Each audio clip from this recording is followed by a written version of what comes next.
بەنای خۆی گەورە بەخێربێن بەڕێزان ئەمڕۆکە لە ئیدارەی سۆران پێشوازیمان لە لیژنەی هۆشیاری نیشتیمانی بەرەنگاربوونەوەی مادە هۆشبەرەکان کرد کە لەلایەن لیژنەی باڵای بەرەنگاربوونەوەی مادە هۆشبەرەکان لە ئەنجومەنی وەزیران لیژنەیەکی باڵا هەیە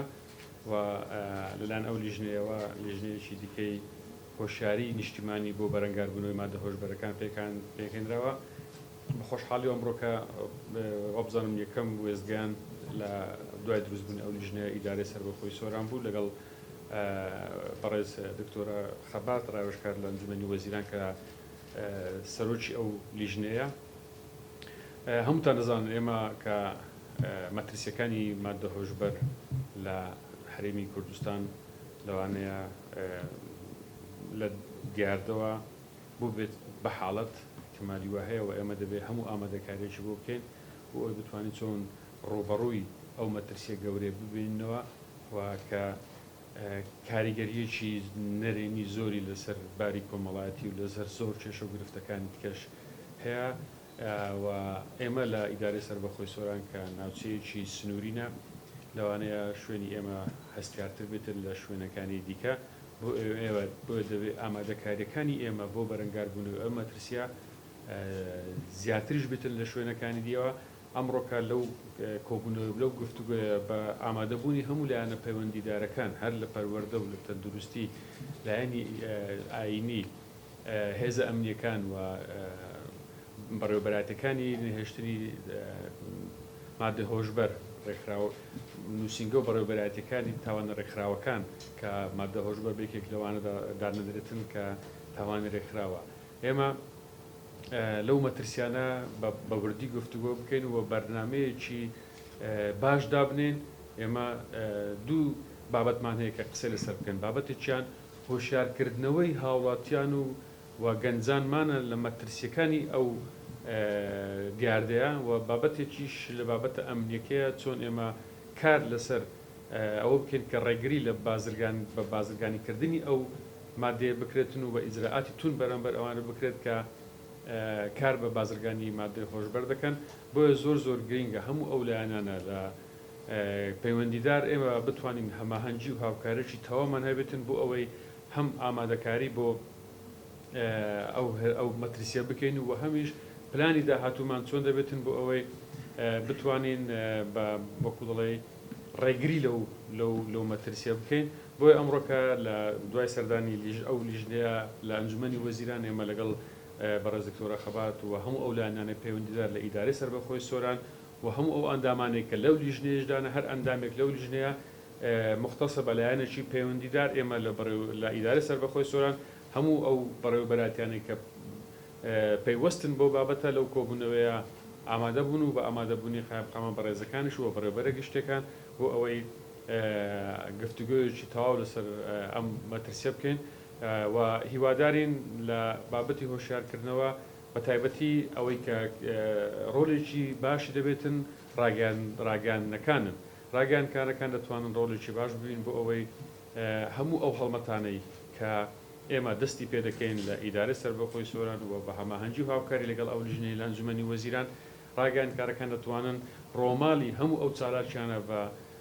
گرنگی پێ بدەن و هەوڵ بدێتن زۆرترین هەواڵ لەو چالاکیانە بگاتە هاوڵاتیان و ئەو مەترسیانەی کە هەیە بە هەبوونی ئەو بابەتە و بە هەبوونی ئەو کێشەیە بگاتە هاوڵاتیان بۆ ئەوەی هاوڵاتیانی ئێمە بە دوور بن لەو مەترسیە. هەمومان دەزانین ئەگەر لە ڕابردوو دوژمنانی کورد بە زۆر ڕێگا هەوڵی قڕکردنی کوردیان دابێتن دیارە ئەمە ئەوەی ئێستا کە هەیە لەوانەیە ئاسانترین ڕێگا بێتن بۆ ئەوەی بتوانن زەفەر بە گەنجی و بە بەلاوی ئێمەدابن و بە خێزان و ماڵ و منداڵی هاوڵاتیان و ئێمەی کورددابنێن بۆ ئەوەی بتوانن لەو ڕێگایەوە چونکە ئەگەر وەکو دڵێ مادەی هۆشبەر ینی کە هۆش لە خۆت نامێنێکە هۆشت نەما ئیتر دەتوانانی لە نەک هەر باوەتیەوەی کە ئیدمان دەبیتن بە مادەی هۆشبەر بەڵکو دوای ئەوە کە ئیدمان بوو دەتوانێت زۆر شتیت کەشیان پێ بکرێت و بە زۆر کاریتکەی خراپیان پێ بکرێتن. بۆیە بەڕاستی ئێمە دەبێت ئەو مەترسە لە بەرچاو بگرین و دیارە حکوومەتی هەرێمی کوردستان و کابینە نوێی حکوومەتی هەرێمی کوردستانیش لەو بابەتە گرنگیی زۆر تایبەت دەداتن و ئێمەش لە ئیدارە سەربەخۆی سۆران هەموو هەوڵێکمان درێن بۆ ئەوەی هەماهەنگی و هاوکارێکی تەواو لەگەڵ ئەو لیژنەیە دروست بکەین بۆ ئەوەی بتوانین زۆرترین وشیاری بگەینە هاوڵاتیانی ئیدارەی سەربەخۆی سۆران. من جارش کە سوپاسی بەڕێز دکتۆرە خەبات دەکەم کە هەرچەند شەشاوە لێرانە ئێمەش هاوکار و هەماهەنگیان دەبین. ئەگەر بابەتێک وەیەکە من باسم نەکرد حەز دەکەم دکتۆرە بەخۆی ئیشارەتی پێ بداتن نازم ئەگەر بابەتێکە هەیە ئەیشەڵامە سوپاسی تۆ دەکەم کاکەلگورد هەر کە تەلەفۆنم بۆ جەنابیان کرد زۆر بە خۆشحاڵیەوە ئیستعدادی و خۆی پێشاندا ئەمە یەکەم جێگایە کە اختیارمان کرد کە ئیدارەی سەربەخۆی سۆرانە بۆ وەی کە هەڵمەتی هۆشیاری لێ بکەیت. هەڵمەتی هۆشیاریەکەمان کە دەست پێکرایە تەبانەوە بە ئەمری سەرۆکی وەزیرانە بە خۆشحاڵیەوە هەموو پاڵپشتێک بۆ ئێمە دەربڕیە و هەروەها جێی باسە کە باسی برایانی ئاسایش بکەم لێرە و دەستخۆشیان لێ بکەم کە بەڕاستی ئیشی خۆیان بەو پەڕی بە ڕێژ و بەو پەڕی بە چالاکی دەکرد. زۆر سپاسی ئێوەش دەکەم کە ئەو ڕۆهاتینە ئێوە خەباتخانی باسی کرد کە یەکەم شوێنێک هەڵبژێردرا بۆ ئەوەی دەست بۆ بەنگاوانە بکرێت. ئەمەمانایەوە گەێنێت کە ئێرە مەترسەکانی ئەوەندا گەورە و جددین یان هۆکاری دیکەی لە پشتەوە لە ساڵی 2016 تاوەکو 2019 کاگە لێرە زۆر چالاکی ئاسایشمان دەبینین لە دەپۆسە داگرتنی مادەی وەربەر و گرتنی ئەو کەسانی هەم بازرگانی پێوە دەکەن هەم بەکاری دەهێنن. 2-3 ساڵێکە ئەو بابەتە نەماوە. ئایا بەجددی ئەم ئەکرێم مژدە خۆشەڕابین کە لێرە کەم بۆتەوە یان چالاکی هەن و ڕاناگەیەنێت؟ بەڵێ تەڕانەوە تازە لە راپۆرتی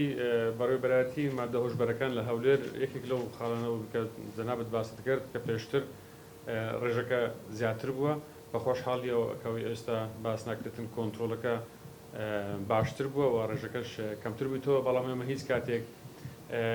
وەکوڵی پشتی لێ ناکەینەوە و بە بەردەوام وای دادنێن کە مەترسیێکی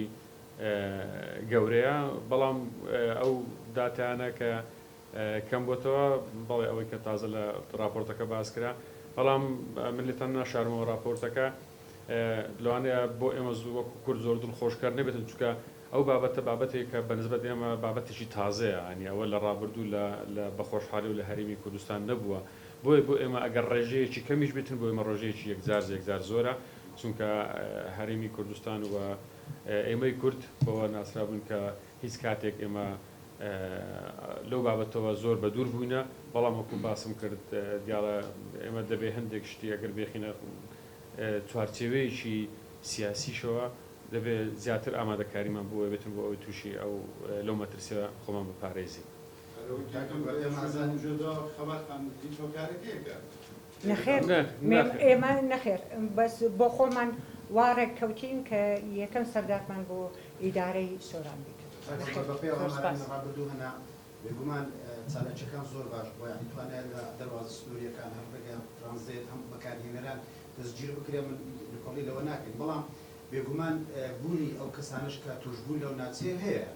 ژمارەیەکی هەیە کە توش بووە بۆ داستە بیر لەوە نەکرێتەوە چاکسازیەک بۆ توشبووان لێرەدا بودێت کە ئیداری سەربەخۆی ئێستا بەرگەی پارێزگا ماوەل لەگەڵ حکوومەت بیری لەوە نەکردێتەوە دەستگایەک یان شوێنێک دابنی بۆ چاکسازی. طبعا بەڕخسەتی دکتۆری ئەمە تازە باسم کرد ئێمە بابەتێکمان هەیە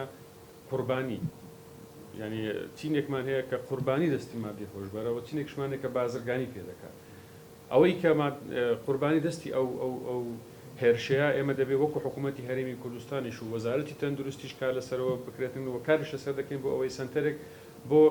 جارێکی کە ریهابیتیشن و گەڕانەوەی ئەو کەسانە بە شێوەیەکی تەندروستی بە میکانیزمێکی تەندروست بۆ ئەوەی جارێککە لەو بابەتە بە دوور بخرێتەوە چکە خۆتان نەزان ئەوەی کە تووشی ئەو حاڵەتە دەبێتن ئەوە نیە تو یەکسەر ئیجرعات لەگەر بکەی و بیگری و پەتعیکە لەسەری دەبێت بە شێوەیەکی تەندروست هەوڵ بدرێتن جارشکە بگەڕێتەوە سەر ڕێزکە و ڕێڕەوی خۆی بۆ ئەوەی جارشکە ژیانشی ئاسایی پێک بینێتەوە. دکتۆرە لێرانە ئەو لەو کۆبنەوەی یەکێک لەو خاڵانە باسی کردووە ئەو نووسراوی کە ئاراستی ئەنجومەنی وەزیرانیش کراوە بۆ ئەوەی سنتەرێک بۆ جارشکە بۆ ریهابیتیشن بۆ ئەو خەڵکانێک کە توشبوون و قوربانی ئەو هێرشینە بکرێتەوە بۆ ئەوەی ئێمە جارشکە کار لەسەرەوە بکەین. ئەوەی کە باز دەکرێتن لەوانەیە سۆران حاڵەتەکانیش ڕاستە لەوانەیە سنتەرێک بتوانین بکەینەوە بەڵام عەدەدەکان کەمن ئەگە سنتەرەکان لە شوێنیش کەش بکێت و ئێمە دەتوانین هاوکاریان بین بۆ ئەوەی سەردانی ئەو سنتەرە بکەن. بەڵام ئەوەی کە دکتۆرە باسی کردمە بە دوواداچوونی بۆ دەکەین لەگەڵ بەڕێز جەنابی وەزیری تەندروستیش بۆ ئەوی بزانین کێشەکان لە وەزارەتی مالیە لە چێندران وەستاوە هەتا ڕاستەوخۆ مداخەلە بکەین بە زووترین کات ئەو سنتەرە دروست بکرێتن بۆ ئەوەی ئەو خەڵکانەی کە توشبوونە ئێمە بە سزمکردن و یان بە عقوبەدان لەوانەیە چارەسەری ئەو بابەتان نەکرێتن بە تایبەتی وەکو باسم کردێ لێکیان جیا بکەینەوە قوربانیەکان جیا بکەینەوە لەگەڵەوانی کە کار بە مادی ڕۆژ بێت. باسی ئەوە بکەین ئان لە ڕووی لەسەر ئاستی هەرێمی کوردستانی لەو جیلاوانەی کە هەنا گلەی لەوە ئەکەن جیاوازی ناکرێت توشبوو لەگەڵ شێوازێکی تاوانی دیکریتی بەیەکەوەنا لە ئاستی جیهان وان نییە هەر یەکە کە توشبوو بۆ لە هەرێم ئەوە نەکراوە چاکسازێ بەڵێ ڕاست دەفەرمووی هەتاکو ئێستا وا بووە ئێمە خۆشبەختانە لە پێش 2 ساڵ پێش ئێستا بیرمانەوەی کردەوە کە سنتەرێکی ڕێهابیلیتیشن بکەین بەڵام مشکلەی دارایی وای لە حکوومەتی هەرێم کردیە کە هەندێک دەستی مقەیەدە زۆر شت ناتوانێت لەبەروەی بە خۆشحاڵیەوە حکوومەتی ئیمارات وەختی خۆی 2 قوتابخانەی دروست کرده بوو لە شەقلاوە بۆ پەنابەرەکان ئێستا ڕادستی ئێمەی کردیە کە ئێمە بە مەبلغێک ئەو 2 قوتابخانە بکەینە سنتەرێکی ڕێهابیلیتیشن سنتەر پارەکە جەنابی سەرۆکی وەزیران بە خۆشحاڵیەوە ڕەسەن موافقە بووە و پارەکە ئێستا ئەم ڕشتەکەی هەموو دەرچووە بەڵام کێشەکە کێشەی وەزارەتی مالیە کەنجین ئیطلاق سەرفی ئەو پارە دەکرێت کە ئێمە ئەو 2 قوتابخانە بکەینە سنتەری ڕێهابیلیتیشن ئەوە لە ناحیە حکوومەتەوە بە شێوەی مؤقت بەڵام حکوومەت طبعاً لە پلانیدایە کە سنتەرێکی هاوچەرخ دروست بکرێ و ئێستاش دوشەی شەریکە هەتا بە نیزامی PPP سەبی پرایڤێت هاتیینە پێش کە 3 سنتەرا دروستکەن لە هەولێر و سلەیمانی و دهۆک ئێمەوە دیراسەتی ئەو سنتەرانە دەکەین. چیەکەن بۆ پێیداری سۆران هاوسنگ لەگەڵ کۆماری ئیسلامی ئێران و لەگەڵ تورکیا زۆر جار باس لەوەکە کە کۆماری ئیسلامی ئێران یەکێک لەوانەی کە زیاتر مادەی خۆشبەت بێت هەرێمی کوردستان بۆ سنوورەکان تۆنتر بکرێت بە تایبەتی لە دەروازەی حاجی عومەران بۆ ئیدارەی سۆرانیش ئایا هیچ کەسێک یا بازرگانێک هەیە کە بڵێ تۆمەتێکی وای لەسەر بێت و دەستگیر نەکراوێت کە بازرگانی بە مادەی هۆشبەرەکە پرسیاریش بۆ خەباتان ئەو هەڵمەتە نیشتیمانیت چی لەخۆ ئەگرێ بۆ ئەوەی کە زیاتر پیامێکی هۆشیاری بڵاو بێتەوە پێشتان وایە زیادکردنی سزا چ بە پێبژاردنەکە بێت چ بە بەندکردن بۆ کارێک بێ بۆ ئەوەی تاک بەخۆی دابچێتەوە. ئێمە لەگەڵ کۆماری ئیسلامی ئێران لەو بابەتە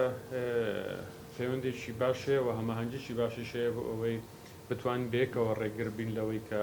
ئەو سنوورانە بەکارنێنرێتن بە تایبەتی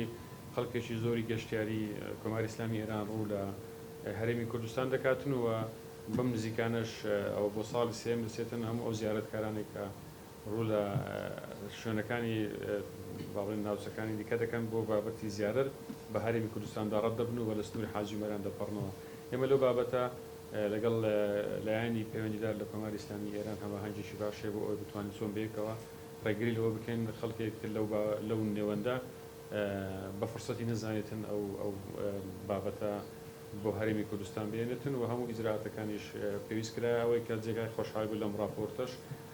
لە دەروازەی حاجی عومەران و برادرانی دەستگای ئەمنی لەو ساڵانەی ڕابردوو کۆنتترۆلژی باشی ئەو سنووریان کردووە حدێکی باش کۆنتترۆلەکە تەمانەوە بابەتێکی کێشێکی نێودەوڵەتیە یعنی ئەوە نییە بنێ 100% توانێت ڕێ لەو بابەتە بگرین بەڵام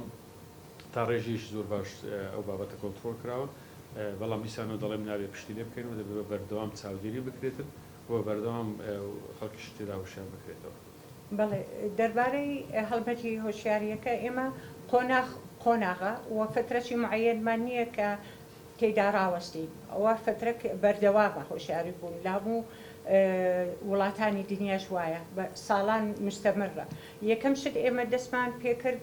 بە هەماهەنگی لەگەڵ وەزارەی ئەوقاف لە ڕەمەزان خاستەن لە شەوی لەیلەتول قەدر لە مزگەوتەکان لە وتاری هەینی هۆشیاری داک و بابانمان کردیە و ئێستا خەریکە لە وەزارەی پەروەردە هەروەها و خوێندی باڵا و لەگەر فەرمانگەی منەظەماتی ناحکومیش دەستمان پێکردی وەرکشۆپ و سەمیناراتان دەکەین ئەوە دوور و درێژە و بەردەوامە. دەربارەی سوئالی دووەمت کە سەزایەکان بەڵێ من بە سفەتێکی شەخسی لەگەڕوەمە کە تاکو بڵێ سەزا زۆر قورستر بێ حتا ئەگە ئیعدامیش بی بۆ تاجر بەشایانی بەڕاستی بەشایانیتی چونکە هەر ئەو کەسەیە کە ئێمەی تووشی تیرۆریسپی کردیە ئەو تاجرەیە کە ئەوڕۆ هەموو وڵاتانی جیهان کە معاناتیان هەیە لەو تیرۆریسپیە. دکتۆرە خەبات پرسیارەکەم ئەوەیە ئایا شوێنێکی دیاریکراوە بۆ نمونە لە ناوخۆی لە شارەکان کە مەترسی بن بۆ سەر مادەی ئەو مادانی تێدا بەکاربهێنرێت و هەروە هەڵمەتەکانتان هەر لە چوارچێوەی لایەنە فەرمیەکان خۆگریتەوە تا هۆشیاری لە ڕێگەی خۆبوون و لەگەڵوان هۆشیاری بڵاوخۆنیان خود بە شێوەیەکی مەیدانیش لە شارەکان شار شارسەکانی کوردستان هەڵمەتەکانتان دەست پێ دەکات وە کاتم بۆ پرسیارەکەشم ئەوەیە ماوەی پێشبینیمان کە ئیزراعەت دەست پێکرد لە لایەن لیژنەکانەکان فاهێن بە ئەو لیژنانە بەردەوامە بن لەمەوە بە مەترسیەکان زیاتر بووینە. سەبارەت بە سوئالی یەکەمت شوێنێکی دیاری کراو نییە بەڵام ئێمە هەموو هەوڵەکانمان ئێستا چڕ کردیتەوە برایانی ئاسایش و پۆلیس تەبعاً لەو ڕێستۆران و کەفیانەی کە نێرگلە دەخۆن یعنی مجموعە نێرگلەکی زۆر هەتاکو ئێستا دەستگیر کرایە وە فەحس کرایە کە هەندێکیان ئیشارە بەوەی دەدەن کە مەوادی مخدر ضمنی ئەو معسلەی کە پێی دروست دەکرێت تێکەڵاو کرایە هەروەها بەنسبەت لە جگارەی ڤایب ئەویش یعنی بعضە دەلائل هەیە کە مەوادی مخدری تێدایە بەنسبەت لە هەڵمەتی هۆشیاریەکەمان ئێمە فراوانە هەموو شار و شارچکەکانمان دەگرتەوە و جێگایەکی محەددمان نییە لەوەوە. ئەو بەرنامەیە دیارە و بەرنامەیە ئێستا باسمان کرد بە ڕێزان ئەو بەرنامەیە ئێستا ئێمە بەشێکمان لە هۆشیارکردنەوەی هاوڵاتیانە لە مەترسی ئەو مادە هۆشبەرەکان بابەتێکمان لە کۆنتڕۆڵکردنی شوێنەکانە کە ئەوانەیە کە شتێکی دەکرێتن کە ئەو مادانی تێدا بەکاربێتن ئەوانە تەوانۆکو باسم کرد گەستە هەموو لەو کۆبوون هەموو لایەنەکانی پەیوەندیدار تێدا ئامادە نەبوو ئێمە ئەو بەرنامەیە دابنین ئەو چالاکیانە بۆ کە لە بیدات شۆ ئشارەتم پێدایەوە ڕاگەیان کار ئەو چالاکیانە هەمە چەش نەدەبێتن و هەرێکە لە لای خۆیەوە هەر لە مزگەوتەکانەوە تا دەگاتە قوتابخانەکانەوە تا دەگاتە کافێتریاکان و تا دەگاتە ڕێستورانتەکانەوە و کوچە و کۆڵانەکانیش ئێمە کار لەسەرەوە بکەین کە میکانیزم باشترین میکانیزم چی بوو ئەوەی ئێمە هاوڵاتیان وشار بکەینەوە لە مەترسی مادە هۆشبەرەکان و ڕێکارەکان چی بین ئەوە لە قۆناغە سەرەتاییەکان ئەوانێک کە توشبووینە بابەتێکێک کە چۆ بتوانین چارەسەریان بکەین و بابەتەکانی ئەوانێک کە بازرگانی بە مادە هۆشبەرەکان دەکرێتن چۆن بتوانێتن توندرینی زراعەتیان بەرامبەر بکرێتن ئەوانە هەمووی بەرنامەیە بۆ ئێمە بتوانین بەرەنگاری ئەو مەترسیە بینەوە زۆر سوپاسان دەکەن و هیوادارم ئێوەش هاوکار بن لەگەڵمان زۆر سوپاس.